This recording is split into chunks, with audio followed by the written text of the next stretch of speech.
Pada sore hari ini kita sudah mengundang Habib Abdillah Ba'bud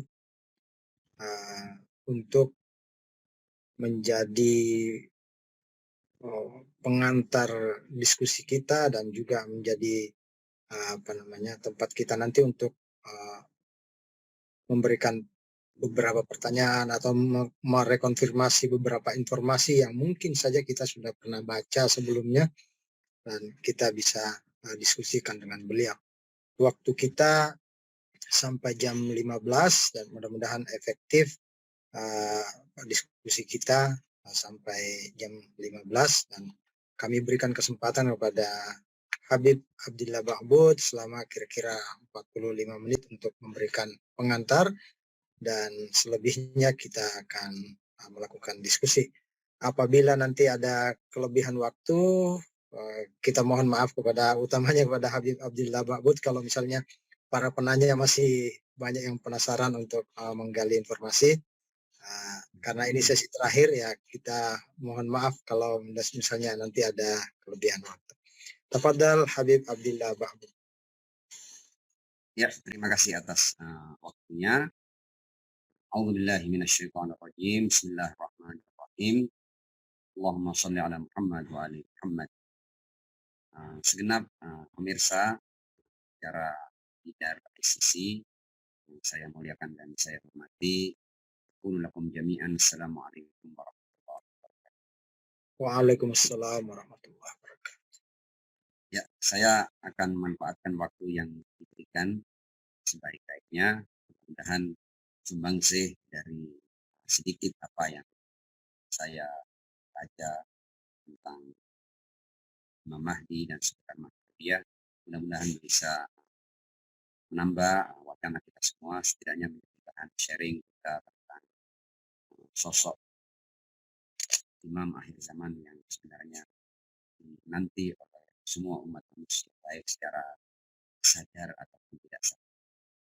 Kenapa saya katakan secara sadar atau tidak sadar? Fitrah manusia semuanya menantikan, menanti pemimpin yang ideal, itu fitrah. Cuma mungkin pengikut Ahlul Bait secara khusus mereka mendengar suara fitrahnya dan menyadari suara fitrahnya dan mereka mengenal sosok definitif yang mereka nanti. Artinya itu yang mungkin menjadi pilihan pengikut Ahlul Bait dan yang lain. Tapi secara naluri, secara fitrah semua menanti keadilan. Tidak bisa kita.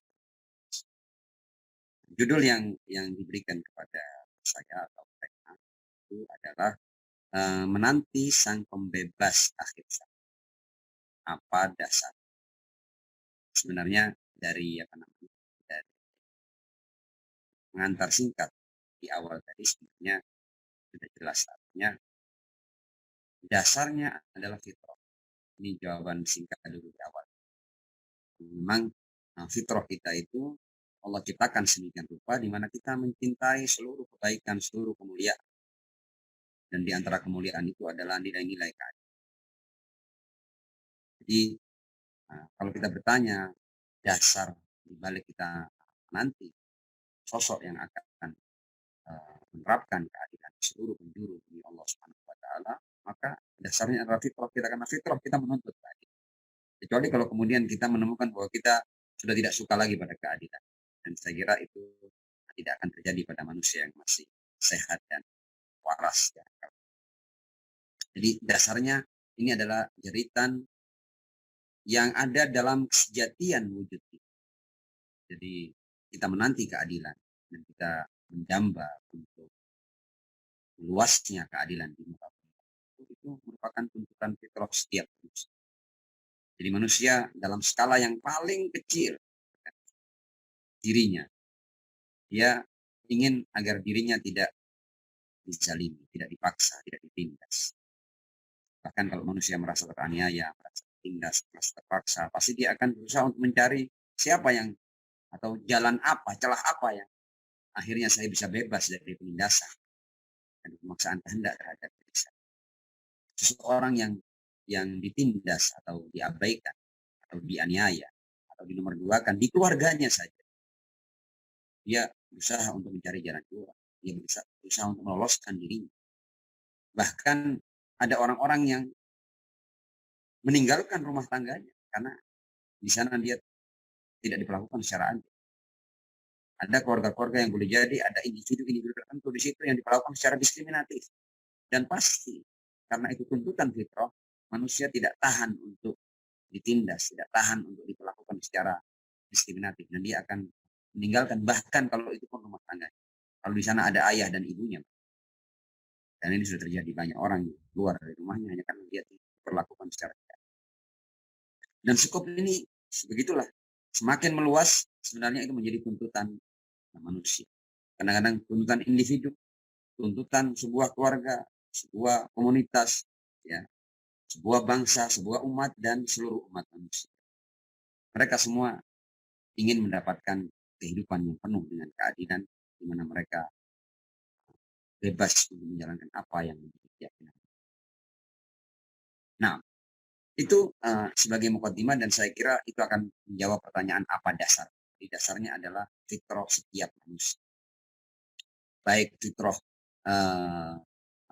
manusia sebagai individu atau fitrah manusia sebagai umat dan sebagai sebuah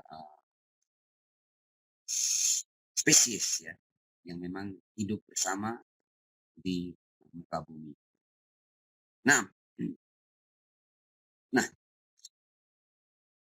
kita membahas Mahdawiyah itu tidak bisa lepas dari masalah ketuhanan. Karena kalau kita tidak punya iman kepada Tuhan, maka sebenarnya ada banyak keimanan-keimanan yang lain itu gugur. Karena semua bangunan keimanan kita itu fondasinya dan poros utamanya adalah ketuhanan atau tauhid. Dan saya tidak akan berbicara terlalu dari awal, cuma kita semua menyadari dan memahami bahwa karena memang masalah bertuhan itu juga sesuatu yang sifatnya fitri dan berangkat dari fitrah. Bahwa Tuhan itu ada, itu sesuatu yang betul-betul kalau kita pakai bahasa bahasa filsafat mungkin termasuk ilmu huduri. Jadi bukan sesuatu yang perlu kita carikan bukti-buktinya, tidak terlalu perlu sebenarnya. Karena kan kalau kita lihat di Al-Quran itu ketika berbicara tentang Tuhan, Al-Quran hanya menyatakan seperti ini, afillahi syakkun hatiris samawati wal ardh. Dan kalau kita mau terjemahkan dengan bahasa sederhana, masih adakah keraguan-raguan tentang Tuhan yang menciptakan langit dan bumi? Artinya harusnya itu sudah tidak ada keraguan. Artinya keberadaan Tuhan itu harus sudah merupakan sebuah keyakinan yang sudah tak terbantah. Jadi bahkan Al-Quran tidak tertarik untuk itu mendatangkan dalil-dalil akan keberadaan Tuhan. Cuma ditanya afillahi syakkun, masih adakah keraguan-raguan? Ya, hatiris samawati wal ardh, dialah yang menciptakan langit dan kalau kita mau pakai logika yang sangat sederhana, ya, kalau seandainya ada rumah di hadapan kita, kemudian kita katakan bahwa rumah ini tidak ada yang mencipta, dia ada dengan sendirinya, semua orang akan tertawa. Ini padahal dalil yang paling sederhana. Tapi ketika dikatakan kepada kita bahwa rumah ini ada dengan sendirinya dan kita tertawa, bagaimana kita tidak tertawa kalau kemudian kita sampai pada titik di mana semua keberadaan ini ada dengan sendirinya dan tidak ada yang menciptanya? Itu keanehan yang lebih besar daripada ketika orang tertawa bahwa rumah itu ada dengan sendirinya. Saya kira masalah ketuhanan adalah masalah. Nah, dari sini dan memang terbukti umat manusia secara mayoritas itu mereka semua bertuhan. Kita sulit untuk mencari orang yang tidak yakin. Sedikit sekali orang yang kemudian mendapatkan predikat sebagai ateis. Itu pun bahkan dia tidak yakin pada keyakinannya bahwa Tuhan tidak ada. Dia pun ketika memilih, ya, pemahaman ateisme, itu pun dia pilih dengan penuh keraguan-raguan, dengan penuh ketidakmenentuan. Artinya dia sebenarnya tidak punya bukti untuk itu, tidak punya dasar. Hanya karena dia tidak punya kewarasan yang cukup untuk meyakini keberadaan Tuhan, akhirnya dia secara spekulatif memilih bahwa Tuhan tidak ada. Bahkan Tuhan tidak ada itu tidak bisa mereka dasari dengan nalar dan rasio. Nah, ini hanya sebagai mukadimah saja. Saya akan masuk pada apa yang hendak saya sampaikan tentang masalah Imam Mahdi. Nah, permasalahannya sekarang ini manusia itu banyak yang bertuhan. Bahwa umat manusia ini mayoritas bertuhan. Tapi seakan mereka tidak bertuhan. Karena apa? Karena mereka tidak punya koneksi, tidak bisa membangun koneksi dengan Tuhan. Kalau kita mau berbicara namanya tentang siapa sih yang berhak mengatur? Siapa sih yang berhak menentukan apakah A atau B, apakah di barat atau di timur, di sini atau di sana, seperti ini atau seperti itu. Kalau kita mau jujur, siapa di antara kita ini yang paling punya hak untuk mengatur kehidupan di dunia?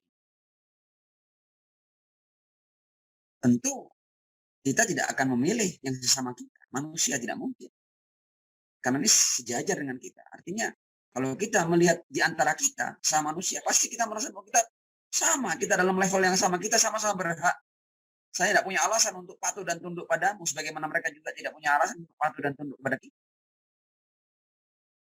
Ini saya berbicara sedikit dengan hal-hal yang sangat sederhana, hal-hal yang sifatnya itu afirmatif, sehingga kita mudah-mudahan sampai pada keyakinan akan Mahdawiyah ini dengan sesuatu yang betul-betul bermuara dari fitrah kita, bukan dengan rangkaian ayat dan riwayat yang boleh jadi apa namanya itu orang akan sulit untuk menerimanya. Memang di level yang lebih tinggi nanti itu adalah tugas ayat dan riwayat. Tapi dalam level awal adalah fitrah kita yang karena kita agama itu pun bisa kita terima karena kita punya fitrah. Dasarnya adalah fitrah kita menerima.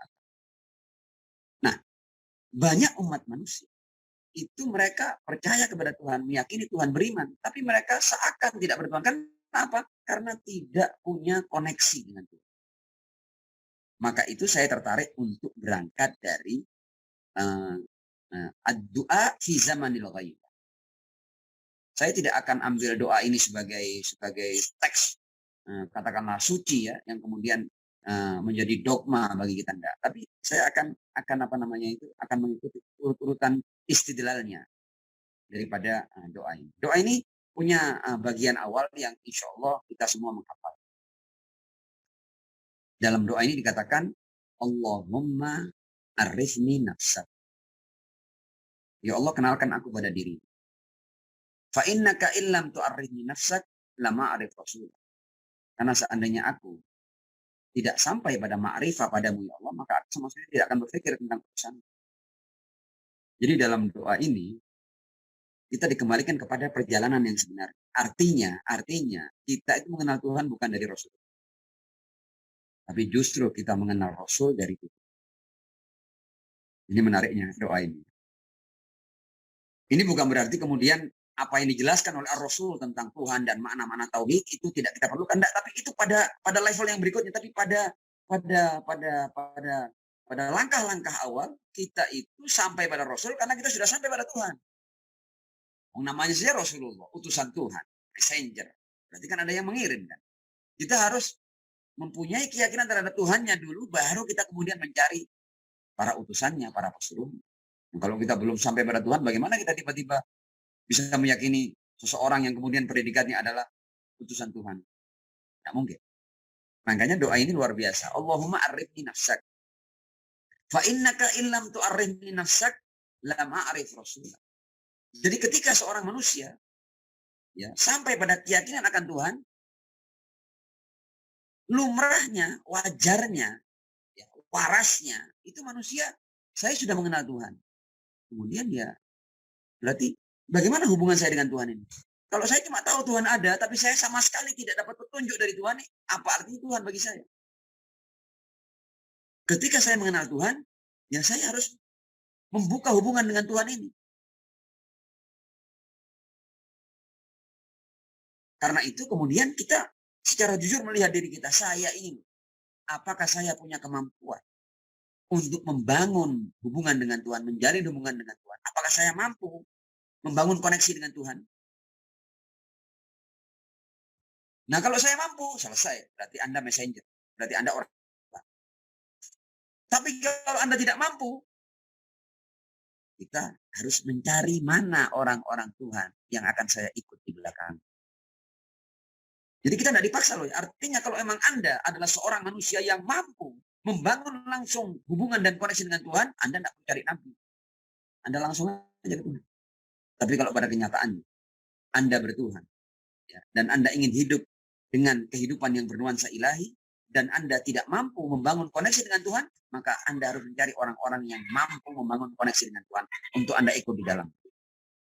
Karena itu luar biasa ketika Imam Ali bin Abi Thalib alaihissalam itu berkata kepada Kumail, ya Kumail, an-nasu thalathah. Umat manusia itu dibagi menjadi 3. Ini perkataan yang betul-betul menggugah fitrah kita. Umat manusia itu hanya ada 3 golongan. Yang pertama, fa'alimun rabbani. Dia adalah insan ilahi, orang yang mendapatkan pengajaran langsung dari Tuhan. Mendapat petunjuk langsung dari Tuhan. Entah bagaimana cara Tuhan menyampaikan petunjuk padanya, tapi ini jenis insan-insan ilahi. Ulama rabbaniyun, fa'alimun rabbani. Yang kedua, katanya Mali, wa muta'allimun ala sabili najat. Orang yang menyadari bahwa dirinya bukan alim rabbani, tidak mendapatkan pengajaran langsung dari Tuhan, maka dia akan mencari, ketika dia meyakini Tuhan, maka dia akan mencari ulama rabbaniyun. Mana insan-insan ilahi untuk dia ikut. Sementara bagian ketiga umat manusia, kata Imam Ali kepada Kumail, wahamajun ro'a. Orang-orang yang betul-betul sudah meliburkan akal pikirannya. Ya. Hamaj itu dalam bahasa Arab dikatakan al-hamqa, orang-orang yang dungu. Maksudnya orang-orang yang betul-betul tidak menggunakan akal pikirannya.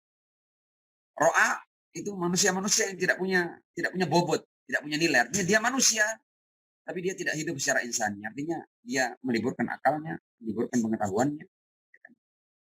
Seakan bertuhan tapi seakan tidak bertuhan. Ini hamajun ro'a, manusia yang bertuhan tapi hidup semau-mau dia, sesuka-suka dia. Ini ada banyak manusia yang syahadatnya kencang, ya, kepercayaannya kepada Tuhan ditunjukkan dalam berbagai macam cara, tapi sebenarnya dia tidak punya hubungan dengan Tuhan, tidak tahu dia mana perintah Tuhan, mana larangan Tuhan, dan dia tidak merasa harus komit dengan apa yang menjadi perintah dan larangan Tuhan atau ajaran. Itu hamajun ro'a, al-hamqa. Ya. Para manusia yang la wazna lahum, tidak ada nilainya, tidak ada bobotnya. Kenapa? Karena mereka meninggalkan ciri-ciri kemanusiaannya, yang tidak lain adalah fitrah, hati, dan akal. Nah, jadi ketika kita mengenal Tuhan, maka umat manusia langsung terbagi menjadi 3. Apakah dia insan ilahi, katanya Mali, atau kalau dia menyadari bahwa dirinya bukan insan ilahi, dia akan mencari mana insan ilahi untuk saya ikuti. Jadi dia, karena dia bertuhan, dia hidup tidak semau-maunya. Dia hidup harus dengan Tuhan. Bagaimana dengan Tuhan? Ketika dia tidak mampu mengoneksi langsung, dia mencari insan ilahi. Karena dari insan ilahi itulah mereka membangun koneksi dengan Tuhan. Dan kalau tidak, hanya ada pilihan ketiga, yaitu manusia-manusia liar. Manusia-manusia yang bertuhan tapi seakan tidak bertuhan. Manusia yang bertuhan tapi hidup dengan menjadikan hawa nafsunya sebagai Tuhannya, sebagai pemandunya. Dan di Al-Quran disebut ini, afara'aita man ittakhadha ilahahu hawa. Tidakkah engkau melihat orang-orang yang menjadikan hawa nafsunya dirinya sebagai Tuhannya? Karena apa? Karena dia mengatur hidupnya sesuai dengan kemauannya, sesuai dengan kepuasannya, dengan keinginannya. Ini manusia yang paling musyrik. Yang paling musyrik. Justru orang yang menyembah berhala itu masih mendingan syiriknya, karena dia masih menyembah yang lain. Ada orang-orang tertentu ini yang bahkan dia boleh jadi dia sholat, boleh jadi dia beribadah kepada Tuhan, tapi dia benar-benar menjadikan hawa nafsunya sebagai pemandu hidup, sebagai penentu arah hidup. Bahkan untuk urusan agama pun dia pakai hawa nafsunya, nanti akan saya jelas. Karenanya kacau balau. Nah, jadi kita kembali kepada doa tadi. Allahumma arifni nafsak. Ya Allah, begitu aku mengenalmu, maka aku pasti akan mencari utusan. Fa innaka illam tu'arrifni nafsak lam a'rif rasulak. Karena aku mengenal engkau ya Allah, maka aku sudah tidak punya jalan lain, aku pasti akan mencari utusanmu, kecuali aku utusanmu. Ketika aku bukan utusanmu, maka aku akan mencari utusan. Dan itu berangkat karena aku mengenalmu. Selanjutnya, Allahumma arifni rasulak. Ya Allah, kenalkan aku pada Rasul. Ketika aku mengenal hujahmu, yang hujah itu kadang-kadang kalau dalam literatur agama kita kan tersimpul sebagai apakah dia nabi, apakah dia rasul, apakah dia juga nabi dan rasul, ya, atau dia hujah-hujah Allah, para wasi nabi. Ala kuliah, pokoknya orang-orang yang kemudian mendapat predikat sebagai insan ilahi. Allahumma arifni rasulak fa innaka illam tu'arifni rasulak lama arif hujjatak. Kalau aku tidak kenal Rasulmu, maka aku tidak akan mendapatkan kabar dan berita dari Rasul siapa hujjah pasca beliau. Tapi ketika aku kenal Rasul, aku pasti akan menuntut. Nah, kalau kamu sudah tidak ada, kamu sudah pergi. Setelah kamu siapa? Siapa insanilah yang menjadi tempat kita kembali, tempat kita bertanya? Siapa penentu? Di mana yang memegang kata pamungkas? Di mana yang berbicara atas nama Tuhan? Bahwa ini adalah hukum-hukum Tuhan? Aku akan bertanya. Begitu aku mengenal Rasul, aku akan mengenal hujjahmu. Ya. Selanjutnya, ini yang penting. Allahumma arifni hujjah. Ya Allah, kenalkan aku pada hujjahmu. Kenapa? Fa innaka illam tu'arifni hujjatak dolaltu an dini. Karena kalau aku tidak kenal hujjahmu, aku akan kehilangan agama. Dolaltu an dini. Jadi agama itu yang berarti ajaran Tuhan, ya, yang berarti adalah bagaimana kita mengisi kehidupan dengan bertuhan, yaitu agama kan. Bagaimana kita mengisi kehidupan dengan bertuhan? Karena kalau enggak ya kita mengisi kehidupan dengan hawa nafsu kita. Hanya ada dua pilihan. Apakah kita mengisi kehidupan dengan Tuhan, dengan ajaran Tuhan, atau kita mengisi kehidupan dengan kemauan kita sendiri, dengan pikiran kita sendiri. Hanya ada dua pilihan. Kalau Anda bertuhan, Anda harus pakai ajaran. Nah, kalau seandainya bagian akhir, kalau seandainya aku tidak kenal hujjahmu, maka aku akan kehilangan agamaku, aku akan kehilangan ajaran Tuhan. Bagaimana itu terjadi? Kita akan melihat keterangan Al-Imam Ali bin Abi Thalib alaihi salam dalam salah sebuah sabdanya di Nahjul Balagha yang luar biasa. Ini yang saya ingin agar agar sabda Imam Ali yang satu ini, khutbah Imam Ali ini harus dikaji, harus dihafalkan. Bahkan kalau perlu dijadikan judul seminar. Ya. Ketika Imam Ali itu mengecam dan mencela ya ikhtilaf para ahli fatwa. Nah, bagaimana keterangan ini? Saya akan mengisi materi saya pada siang hari ini dengan hal ini karena ini adalah inti daripada Mahdawiyah, inti daripada sosok pemimpin, inti daripada pemimpin yang merupakan representasi Tuhan. Ini adalah keterangan bahwa kalau seandainya fa innaka illam tu'arrihni hujjatak dolaltu an dini. Kalau engkau tidak kenalkan aku pada hujahmu, bahkan agama pun aku tidak punya. Nanti kita akan lihat dari keterangan yang sangat mudah dari Al-Imam Ali bin Abi Thalib. Kalau saya boleh kasih judul, kalau tidak ada hujah Allah, maka ajaran Tuhan menjadi murid, bukan mubin lagi. Din ini kan dinun mubin, din harus jelas, harus pasti. Agama ini tidak boleh duga-duga, ajaran Tuhan kok. Ajaran Tuhan itu harus pasti baik dan pasti benar. Makanya kan saya sering berbicara juga, saya membedakan antara agama dengan budaya. Dan saya kasih definisi sendiri supaya tidak rancu dengan definisi yang kemudian beredar di mana-mana. Karena kan setiap orang berhak untuk ketika saya ngomong agama, dalam pandangan saya agama yang saya maksud itu apa? Itu kan perlu kan agar orang kemudian tidak jatuh dalam misunderstanding. Agama itu adalah yang dari Tuhan. Karena dari Tuhan pasti benar, sifatnya mutlak, pasti benar dan pasti baik. Itu agama. Pasti benar dan pasti baik. Kalau budaya, hasil pemikiran manusia, kreasi manusia, eksperimen manusia, observasi manusia. Tidak pasti buruk, tapi juga tidak pasti baik. Tidak pasti benar, tapi juga tidak pasti salah. Bisa baik, bisa buruk. Bisa benar, bisa salah. Itu namanya hasil pemikiran manusia. Nah, doa tadi, ad-doa fi zamanil ghaibah, yang juga sangat baik untuk kemudian sering-sering kita baca doa ini. Itu dikatakan Allahumma arifni hujjatak fa innaka illam tu'arifni hujjatak dhalaltu an dini. Kalau aku tidak kenal hujjah, bahkan agama aku tidak punya. Aku kehilangan agama. Yang Mali menjelaskan dalam salah satu khutbahnya di Nahjul Balagha itu dikatakan bahwa kalau seandainya tidak ada hujjah Allah, maka agama akan menjadi agama yang murid, yang penuh dengan keraguan, penuh dengan kerancuan. Tidak ada jelas-jelasnya. Bukan mubin lagi. Padahal agama ini dinun mubin, fi kitabin mubin. Kita lihat terangan yang Ali. Yang Ali berkata seperti ini. Taridu ala ahadihimul qadiyah fi hukmin minal ahkam. Ini Mali hanya mengambil contoh kasus. Padahal ini pada semua hal. Ini hanya contoh kasus kecil yang mudah kita paham. Ada satu permasalahan agama yang seseorang ingin tahu hukum Tuhan di sini seperti apa. Taridu ala ahadihimul qadiyah. Ini kembali kepada ulama. Fi hukmin minal ahkam. Ada orang bertanya kepada salah seorang ulama tentang sebuah hukum. Dari hukum-hukum, kemudian ulama itu mengatakan, fayahkumu fiha bi ra'yi. Ini teks Arab yang saya baca adalah teks dari Al-Imam Ali bin Abi Thalib yang ada di Madinah. Fayahkumu fiha bi ra'yi. Oh, kamu tanya hukum ini ya. Fatwa saya, pendapat saya, kesimpulan saya tentang masalah ini adalah A. Summa taridu tilkal qadiyah bi ainiha ala ghairi. Masalah yang sama dibawa kepada ulama yang lain. Masalah yang sama loh ya. Ini hukumnya apa? Fayahkumu fiha bi khilafi qawli. Kalau yang pertama ngomong A, yang kedua ngomong B. Masalah yang sama, satu mengatakan A, kesimpulannya yang lain mengatakan B. Kita berbeda. Dibawa ke ulama yang ketiga, jadi C. Dibawa ke ulama yang keempat, jadi D, dan begitulah seterusnya.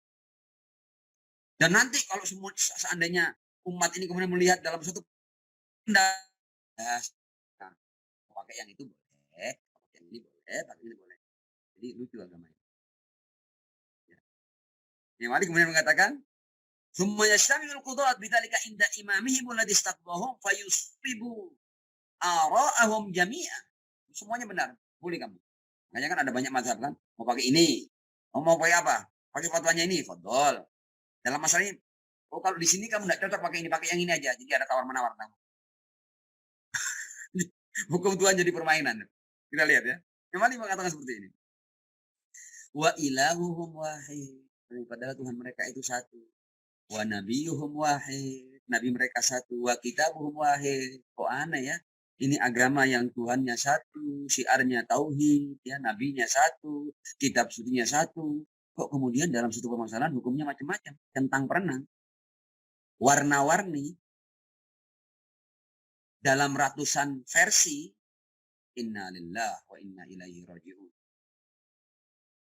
Istidlal yang Mali. Lagi-lagi yang Mali mengajak kita untuk istidlal.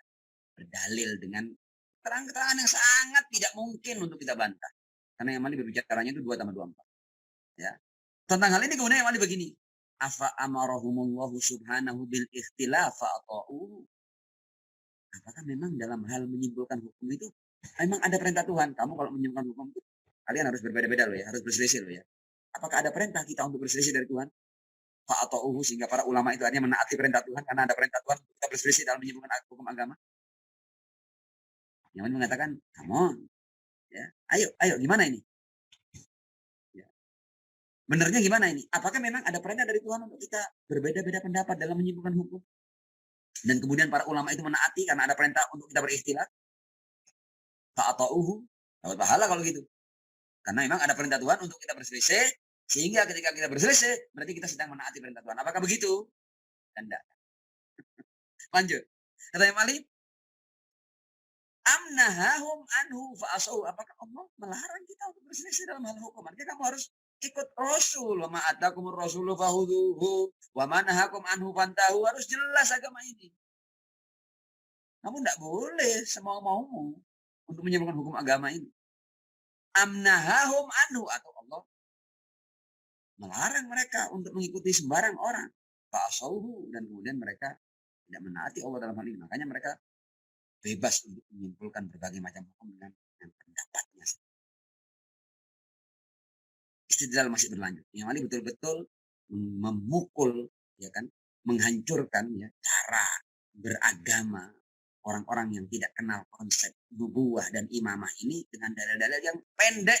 Tapi sebenarnya kalau menurut saya orang yang punya dzauq bahasa Arab, saya ini bukan terlalu ahli dalam bahasa Arab. Tapi kalau seandainya ada orang yang punya sense of balaghah, ya, punya kemahiran dalam bahasa dan sastra Arab, pasti dan dia jujur, pasti dia akan menjadi ahlul wilayah hanya dengan membaca satu kitab.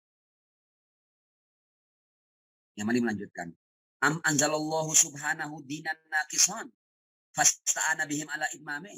Apakah Allah ini menurunkan agama ini kurang, tidak sempurna agama ini. Padahal kan ada ayatnya kan, al-yawma akmaltu lakum dinakum wa atmamtu alaikum ni'mati wa raditu lakumul islam madina. Yang Mali masih mempertanyakan, am anzalallahu subhanahu dinan naqisan. Apakah Allah menurunkan agama ini kurang? Fasta'ana bihim ala itmamih. Dan terpaksa Allah minta bantuan para ulama itu untuk menyempurnakan agama ini. Butuh pendapat-pendapat mereka. Butuh kesimpulan-kesimpulan mereka. Apakah begitu harusnya agama ini? Am anzalallahu subhanahu dinan naqisan. Padahal kan itu kan.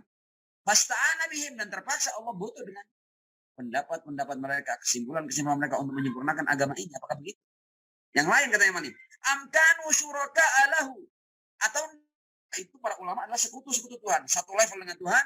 Falahum ayyakulu. Dan mereka bebas untuk menyimpulkan apa saja. Wa alaihi ayyardo.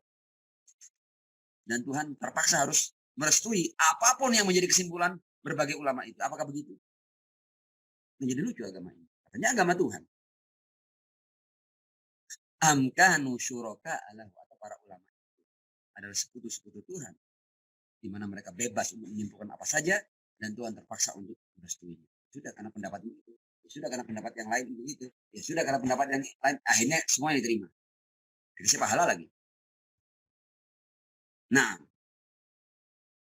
Yang wali masih melanjutkan istidlalnya. Am anzalallahu subhanahu dinan taman. Atau Allah memang menurunkan agama ini sempurna. Karena ada al-yawma akmaltu. Tapi kok sampai begini? Faqassara Rasul sallallahu alaihi wa alihi wasallam an tablighi wa adai. Kemungkinan yang ketika agama diturunkan sempurna, tapi sampai di kita seperti ini, berarti boleh jadi Rasul yang tidak menyampaikan secara sempurna. Apakah begitu? Jadi kemungkinan lainnya, kalau memang agama tidak sempurna, ya wajarlah Allah minta pertolongan para ulama untuk menyempurnakan agama. Ya, atau Allah menjadikan mereka sekutu sehingga mereka bebas untuk menyimpulkan apa saja dan Tuhan akan rela pada keputusan, pada beragam keputusan mereka atau kesimpulan mereka. Atau enggak, kemungkinan yang lain agama ini sebenarnya sempurna, tapi memang Rasul yang menyampaikan tidak sempurna. Begitu. Semua ini jawabannya negatif. Wallahu subhanahu yaqul, ini amali berdalil pada Al-Quran. Padahal Allah sudah berkata dalam ma farratna fil kitabi min syai'. Di Al-Quran tidak ada yang terlewat, semuanya ada. Hanya memang tidak sembarang orang yang memahami bahwa semua ada di Al-Quran. Kalau manusia-manusia biasa yang mau menyimpulkan sesuai dengan Al-Quran, pastilah mereka jatuh dalam ratusan versi. Dalam beragam perbedaan pendapat yang saling bertentangan dan saling menyesatkan. Ma farratna fil kitabi min syai' wa fihi tibyanun likulli syai'. Dan di Al-Quran ada penjelasan atas segala sesuatu. Wa dzakara annal kitab yusaddiqu ba'duhu ba'dha. Atau yusaddiqu ba'dahu ba'dha. Bahwa Al-Quran itu sebagiannya membenarkan sebagian yang lain. Ini menunjukkan bahwa tidak boleh ketika semua ini kembali kepada Allah, tidak boleh ada dua hukum yang bertentangan. Karena satu ayat pasti akan membenarkan ayat yang lain. Wa annahu la ikhtilafa fi, di Al-Quran tidak ada perselisihan, tidak ada perbedaan, tidak ada hukum yang menabrak hukum yang lain. Tidak ada hukum yang bertentangan dia dalam satu permasalahan. Faqala subhanahu, dan Allah berkata, walau kana min indi ghairillah lawajadu fihi ikhtilafan katsira. Ya, seandainya Al-Quran bukan dari Allah, maka akan banyak perselisihan. Kalau bukan dari Tuhan, ya pasti banyak kontradiksinya. Di surat ini ngomong begini, di surat lain ngomong yang lain. Kalau bukan dari Tuhan, ya wajar saja kalau kemudian dalam surat kitab itu ada banyak kontradiksi yang terjadi, yang terdapat. Wa innal Qur'an zahiru anik, yang kemudian mengakhiri khutbahnya dengan kalimat ini. Quran itu zahirnya itu ya, maksudnya dari segi bahasa, dari segi ini sangat indah. Wa batinuhu amin, ya, dan batinnya itu sangat mendalam, tidak ada dasarnya. Laut itu kan dalam kan, tapi sedalam apapun samudra pasti ada dasarnya. Kalau Al-Quran ibarat samudra yang tanpa dasar. La tafna ajaibu, keajaibannya tidak akan pernah sirna. Wala tanqadi ghoraibu, hal-hal yang luar biasa tidak pernah habis.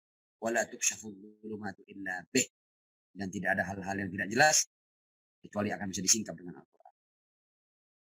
Ya.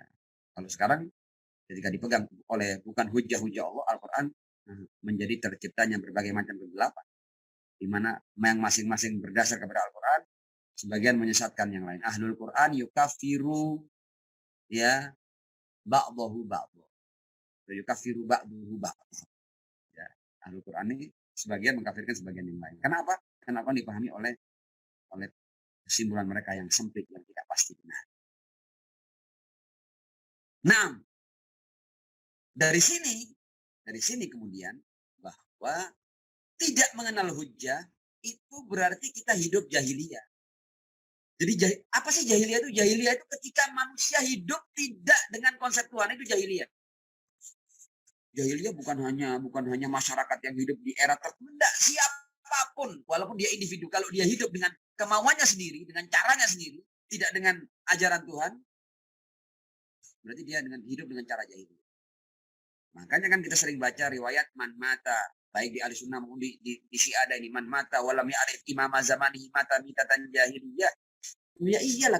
Artinya ketika Anda tidak punya insan ilahi yang menjelaskan kepada Anda seperti apa hukum Tuhan yang sebenarnya, berarti Anda hidup tidak dengan cara Tuhan. Kalau hidup tidak dengan ajaran Tuhan, berarti Anda hidup jahiliyah.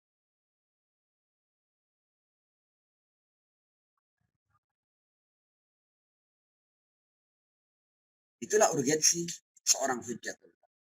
Dan sebenarnya umat manusia ini sekarang dalam beragam perbedaannya. Dalam pertarungan ideologi, dalam pertarungan bahkan mazhab, dalam pertarungan pemikiran dan lain sebagainya. Sebenarnya mereka ini nggak ngerti kepada siapa mereka merujuk. Ini kata pamungkas di siapa? Nah kalau kata pamungkas di masing-masing manusia, ya inilah yang terjadi centang perenang ini. Keliaran ini. Pertumpahan darah ini. Manusia mau tidak mau harus merujuk. Dan merujuk kepada siapa? Ketika mereka bertuhan, mereka tidak punya rujukan yang paling rasional kecuali merujuk kepada Tuhan. Siapa yang kita jadikan rujukan? Yang atas nama Tuhan, ya hujahnya Allah, ya orangnya Tuhan. Siapa yang Tuhan kirim untuk kita? Permasalahannya kan, umat manusia ini kan sebagai akibat kan. Bahwa sebenarnya Allah tidak pernah mengosongkan bumi ini dari hujah. Ya. Hujah Allah itu sejak awal itu zahir terus, mulai Adam alaihissalam, dari nabi ke nabi kita kan mengenal ada ratusan ribu nabi, ada 100 sekian ribu nabi. Ada juga rasul dan lain sebagainya. Kemudian masing-masing nabi juga punya ausia dan lain sebagainya. Intinya dunia tidak pernah kosong dari insan-insan ilahi. Masalahnya apa? Masalahnya umat manusia sejak Adam sampai sekarang ini itu umat manusia selalu mendustakan insan-insan ilahi, tidak diterima. Dan kalau kita lihat sejarah para nabi itu, Al-Quran mengatakan bahwa berapa banyak nabi yang mereka bunuh. Wa yaqtuluna nabiyyina bighairi haqq. Dan betapa para nabi itu betul-betul dimarginalkan, betul-betul dilecehkan. Bahkan ada cerita seperti Nabi Allah Nuh alaihissalam berdakwah 1000 tahun kurang 50 tahun. Dapat umat hanya 80 orang, satu perahu. Riwayat mengatakan itu 80 orang. Luar biasa. Makanya ada ayat kan, walau anna ahlal qura amanu wattaqau la fatahna alaihim barakat minas sama'i wal ard walakin kadzabu fa akhadnahum bima kanu yaksibun. Seandainya penduduk negeri-negeri ini sejak zaman Adam sampai sekarang itu amanu wattaqau, mereka mau beriman dan mau bertakwa dan mau tunduk. Amanu itu dari tunduk kepada Tuhan, ya tunduk kepada utusan Tuhan. Kan tidak bisa kan saya tunduk kepada Tuhan tapi utusannya saya tidak mau tunduk, ya jadi iblis. Ya, mau ambil Tuhan tidak mau ambil Adam, ya jadi iblis. Tunduk sama Tuhan harus total. Ketika Tuhan ngomong kita disuruh jongkir balik, ya jongkir balik. Bahkan Tuhan mencontohkan yang dari Tuhan itu bahkan yang tidak masuk akal pun harus kamu ambil. Yang namanya Nabi Allah Ibrahim alaihissalam diminta untuk menyembelih putranya. Setelah sekian lama nunggu anak, dapat Ismail, begitu dapat disuruh nyembelih. Lewat mimpi lagi. Tapi ketika itu suara Tuhan, Ibrahim tunduk. Ini sebagai contoh totalitas seorang hamba kepada Tuhan. Bahkan ketika Tuhan pun memerintahkan sesuatu yang dalam pemahaman zahir kita itu tidak rasional, tidak masuk akal, lakukan. Even itu adalah killing your son. Membunuh anak Anda sendiri. Walau anna ahlal qura amanu wattaqau la fatahna 'alaihim barakat minas sama'i wal ard walakin kadzabu fa akhadnahum bima kanu yaksibun. Jadi memang sejarah umat manusia dari generasi ke generasi ternyata mereka ini sejarahnya mendustakan para insan-insan ilahi. Dan karenanya mereka mendapatkan azab atas apa yang mereka perbuat. Artinya seandainya mereka itu amanu wattaqau, kata Allah, la fatahna 'alaihim, kami akan buka pintu berkah dari langit dan dari bumi. Artinya manusia akan bergelimang berkah Allah dan mereka akan hidup di surga. Di dunia ini sebelum surga yang sungguhnya. La fatahna 'alaihim barakat minas sama'i wal ard walakin kadzabu. Pada yang mereka mendustakan. Fa akhadnahum bima kanu yaksibun. Jadi bencana kita ini karena kita meninggalkan insan ilahi. Ketika kita meninggalkan insan ilahi, yang kita dapat apa? Ya manusia-manusia arogan, kekuatan-kekuatan arogan, para pemimpin yang zalim, yang menindas kita, mengeksploitasi kita, ya, menumpahkan darah kita demi kepentingan-kepentingan mereka. Dan ini terjadi peperangan yang tidak pernah berhenti. Ini dunia yang sudah berperadaban modern kayak gini, ternyata perang terjadi di mana-mana. Pertumpahan darah terjadi di mana-mana hanya karena ambisi dan kepentingan-kepentingan yang sama sekali tidak penting. Na'udzubillahi min dzalik. Dan inilah yang kemudian akan menjadikan umat manusia kembali cahaya fitrahnya itu mulai mulai menyala kembali. Jadi mereka sekarang ini sudah siapa? Mereka sudah coba semuanya. Semua ideologi sudah dicoba, semua isme sudah dicoba.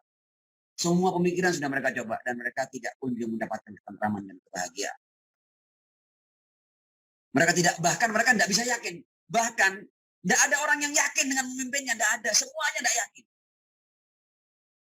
Jangan dikira kemudian katakanlah sekarang ini yang memegang kendali dunia, ya, para kekuatan-kekuatan besar itu kemudian bawahannya yakin, tidak yakin. Yang mereka patuh karena takut akan kezaliman, akan kejahatan. Ya, lihat saja semua itu karena ketakutan. Kenapa? Karena di sini kalau saya tidak patuh, saya akan dihabisinya. Jadi manusia sekarang ini betul-betul dalam kegalauan dan kecemasan yang sifatnya global dan hati mereka menjerit. Mereka sebenarnya menanti mana itu bisa ilahi. Nah, pengikut Ahlul Bait, masyarakat menurut Ahlul Bait adalah makanya disebut al-isabah al-marhumah. Kita ini bersyukur kita termasuk kelompok yang dirahmati. Karena apa? Karena kita sejak awal sebenarnya kita punya komitmen, kita punya kejelasan bahwa kita harus mengikat diri kita dengan insan ilahi. Kita adalah al-muta'allimun ala sabili najat, kata Imam. Dan kita sedang menanti ulama rabbaniyin. Dalam hal ini adalah Al-Imam Al-Mahdi radhiyallahu taala. Karena itu pengikut Ahlul Bait, meskipun imam mereka ini sudah dari generasi ke generasi tidak kunjung muncul, tapi keimanan mereka itu sedemikian kuatnya sehingga mereka tidak bergeming. Mereka tetap beriman. Dalam salah sebuah riwayat, ini apakah saya masih punya waktu? Masih lanjut, Sat. Boleh lanjut sedikit ya, nah. Lanjut, Sat. Ya. Ini mungkin bagian akhirnya ya. Tapi saya yakin antum semua sudah paham apa yang hendak saya maksudkan. Tapi dengan penjelasan yang semacam ini, agar refresh kembali apa yang menjadi keyakinan kita, dan mudah-mudahan ini menjadi cara yang mudah untuk kita mengenalkan konsep imamah dan wilayah. Nah, dalam salah sebuah dialog antara Abu Khalid Al-Kabuli dengan Al-Imam As-Sajjad Zainul Abidin alaihi salam, ketika berbicara tentang masa depan umat manusia dan kemudian para imam demi imam, kemudian ketika sampai pada imam yang ke-12, itu Imam As-Sajjad atau Imam Ali Zainul Abidin kemudian berkata seperti ini kepada Abu Khalid. Ya. Ini menarik, ini bagian akhir sudah. Insyaallah kemudian saya akan tutup dengan salam.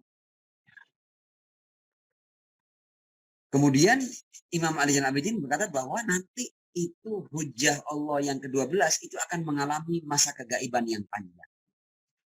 Tamtaddul, kalau bahasa riwayat ya, tamtaddul ghaibah ya, biwaliyillahi azza wa jal ats-tsani asyar min awsiya'i Rasulillah sallallahu alaihi wa alihi wa sallam ba'da. Artinya nanti yang ke-12 itu akan mengalami masa kegaiban yang panjang. Ya Abu Khalid, ini bagian ini yang hendak saya bagi.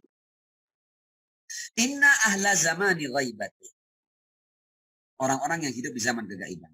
Siapa? Ya kita ini. Kita ini malah di ujung zaman kegaiban. Orang-orang yang hidup di zaman kegaiban itu yang sudah mereka hidup di zaman pasca syahadahnya itu. Syahadahnya Imam Hasan Al-Askari, ayahanda daripada Imam Al-Mahdi radhiyallahu taala syarif. Sejak itu mereka sudah hidup dalam kegaiban. Betul, di periode awal mereka hidup di kegaiban sughra, kemudian setelah sekian puluh tahun mereka hidup dalam masa atau periode kegaiban kubro sampai sekarang. Artinya sudah ada puluhan generasi yang hidup sebagai ahlu zamanil ghaibah. Kata Imam As-Sajjad, inna ahla zamanil ghaibah. Orang-orang yang hidup di zaman kegaiban. Termasuk kita di antaranya. Dan secara kualitas kita ini yang paling lumayan. Karena kita yang paling jauh jaraknya dengan kegaiban. Artinya semakin jauh jarak kita dengan kegaiban, ya, dan kita masih mempertahankan keimanan, semakin tinggi kualitas kita. Ini bukan kata saya, kata Imam saja. Inna ahla zamani ghaibati. Penghuni era kegaiban itu. Tapi tidak sembarang, karena kan kalau penghuni era kegaiban, bahkan orang yang tidak meyakini Imam Mahdi pun mereka juga hidup di era kegaiban sama dengan kita. Tapi Imam Sajjad berkata seperti ini, Inna ahla zamani ghaibati. Yang hidup di zaman kegaiban. Al-qailina bi imamati, yang masih berpegang teguh pada keimanan akan imamah imam ini. Ya. Wal muntazirin li zuhuri, dan bukan hanya mengimani tapi dia juga menanti dengan penuh kesetiaan meskipun dia sudah tahu bahwa sudah ada puluhan generasi yang berlalu yang mereka menanti juga seperti kita dan tidak kunjung ketemu dengan imamnya. Mereka mati duluan. Yang aneh kita ini loh ini pertanyaan ini. Kok kita tetap yakin? Kok bisa antum masih yakin? Ini sudah ada puluhan generasi loh ya yang menanti seperti kita ini dan mereka tidak bertemu, mereka sudah mati semuanya, sudah berserakan di dalam tanah. Sudah menjadi amwat. Loh, kok kita tidak belajar dari generasi yang lalu? Kok kita masih yakin? Kok masih kekeh kita? Antum tidak tanya, kenapa kok kita masih kekeh? Dari mana keimanan itu? Anehnya pengikut Ahlul Bait dari waktu ke waktu tidak malah surut, malah terus bertambah, pesat perkembangannya. Padahal pengikut Ahlul Bait yang sekarang ini adalah pengikut yang menanti imam yang sudah gaib puluhan abad yang lalu. Dan dalam hal akidah imamah ini terus terang. Ajaran Ahlul Bait terus terang. Imam itu lahirnya bulan Sya'ban ya, 25 Hijriah loh ya. Dan sampai sekarang gaib. Dan masih hidup sampai sekarang. Anehnya kita kok tetap yakin. Kok tetap menanti kita. Padahal sudah ada puluhan generasi sebelum kita yang menanti dan penantian mereka seakan-akan tanda kutip sia-sia. Mereka tidak bertemu dengan imam. Mereka sudah mati dan imamnya belum muncul. Apa Anda kemudian tidak memberikan, jangan-jangan saya juga termasuk menanti yang kemudian saya mati dan imam belum muncul. Ya, pertanyaannya kenapa kita masih yakin, kenapa kita masih teguh. Ini yang hendak saya berbagi dari apa yang diterangkan oleh Al-Imam As-Sajjad alaihissalam. Kenapa kok kita seperti ini? Ini karena ini. Imam Sajjad berkata bahwa yang hidup di zaman kegaiban, yang meyakini Imam Mahdi dan menanti kemunculannya, predikatnya apa? Afdalu min ahli kulli zaman. Mereka adalah sebaik-baik penghuni. Kita ini diberi predikat sebagai sebaik-baik penghuni. Karena apa? Karena kita hidup di zaman kegaiban, tapi kita tetap yakin dan kita tetap menanti. Kalau kita cuma hidup di zaman kegaiban, kemudian kita kehilangan keyakinan dan tidak menanti, ya tidak ada artinya. Kenapa kita disebut sebagai afdol ahli kulli zaman, sebaik-baik penghuni era? Karena kita ini hidup di zaman kegaiban, bahkan sudah puluhan generasi itu dalam penantiannya itu tidak mendapatkan apa yang mereka nanti, tapi kita tetap yakin dan tetap menanti.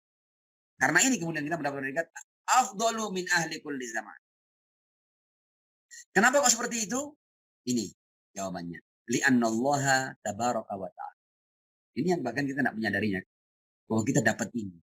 Kita dapat ini. Li'annallaha tabaraka wa ta'ala. Karena Allah subhanahu wa ta'ala a'tahum minal uqul. Allah memberi kepada mereka sejenis penalaran. Sejenis logika. A'tahum minal uqul wal afham. Yang dengan bernalar dan berlogika itu mereka bisa sampai pada pemahaman-pemahaman, pengetahuan-pengetahuan. Wal ma'rifah, dan pengetahuan-pengetahuan yang berdasar pada logika itu sedemikian dalamnya sehingga menjadi ma'rifah, menjadi sesuatu pengetahuan yang diyakininya. Ada banyak orang ya, yang dia bernalar, tapi nalarnya tidak mengantarkan dia pada pemahaman. Otaknya sama dengan kita. Tapi logika mereka tidak mengantar mereka pada pemahaman. Atau boleh jadi paham, tapi pemahaman mereka tidak mengantar mereka pada ma'rifah, pada keyakinan, pada keimanan. Tapi kita mendapatkan tiga-tiganya. A'tahu minal uqul. Logika, wal afham yang mengantar kita pada pemahaman dan pengetahuan, wal ma'rifah yang kemudian pemahaman itu menjadi ma'rifah. Lalu apa ini? Khasiat daripada ukul, afham dan ma'rifah tertentu ini apa khasiatnya? Ma sarat bihil ghaiba indahum bimanzilatil musyahadah, sehingga bagi mereka apakah imam mereka itu hadir atau tidak hadir, zahir atau gaib tidak ngaruh, tidak menghalang-halangi keimanan mereka. Dan kita bersyukur kepada Allah. Kita termasuk orang-orang yang diberi oleh Allah akal, pemahaman, dan ma'rifah. Dan kita minta agar Allah menetapkan kita pada keyakinan ini. Karena tidak ngaruh bagi kita apakah imam itu kita lihat atau tidak kita lihat. Kita tetap bisa mengimaninya. Kita punya kemampuan akal, pemahaman, dan ma'rifah yang mampu menembus ruang dan waktu. Menembus batas. Sehingga kita tidak hanya meyakini sesuatu yang kita lihat saja. Ya, kalau yang kita lihat kita yakini itu mah biasa. Seseorang baru luar biasa ketika dia mampu meyakini sesuatu yang tidak dia lihat. Tapi dia yakini dengan akalnya, dengan pemahamannya, dengan ma'rifahnya. Jadi akal, ukul, abham, dan ma'rifah itu menjadikan kegaiban seakan kehadiran, tidak masalah. Wa ja'alahum fi dzalika zaman, kata Imam Al-Ghazali, bi manzilatil mujahidin baina yaday Rasulillah. Nilai mereka itu seperti orang-orang yang berjuang dengan pedang bersama Ar-Rasul sallallahu alaihi wa alihi. Ulaikal mukhlisuna haqqan. Orang-orang yang teguh dalam keimanan itu adalah orang-orang yang sesungguhnya orang-orang yang mukhlis, yang sejatinya mukhlis. Wa syi'atuna sidqa, dan syiah kami yang sebenarnya. Wa du'at ila dinillah, dan mereka itu orang-orang yang betul-betul mengajak orang ke agama Allah. Agama Allah yang sebenarnya, al-Islam al-asil. Karena itu para ulama Syiah semuanya, walaupun mereka itu punya pemahaman yang luas, tapi mereka tidak pernah mengajak orang untuk mengikuti dirinya. Mereka mengajak orang untuk mengikuti hujjatullah yang sebenarnya. Karena pendapat mereka ini tidak mewakili kebenaran sejati. Para ulama Syiah semuanya mengantar umat kepada insan ilahi. Sementara di luar, ulama Syiah mengantar umat pada diri mereka.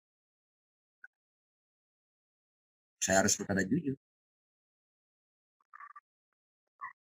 Nah, waddu'at ila dinillahi azza wa jalla sirran wa jahra. Masih ada beberapa hal yang hendak saya sampaikan, tapi sepertinya waktu saya sudah habis. Mohon maaf kalau lebih waktunya. Wallahu minkum. Assalamualaikum warahmatullahi wabarakatuh. Waalaikumsalam warahmatullahi wabarakatuh.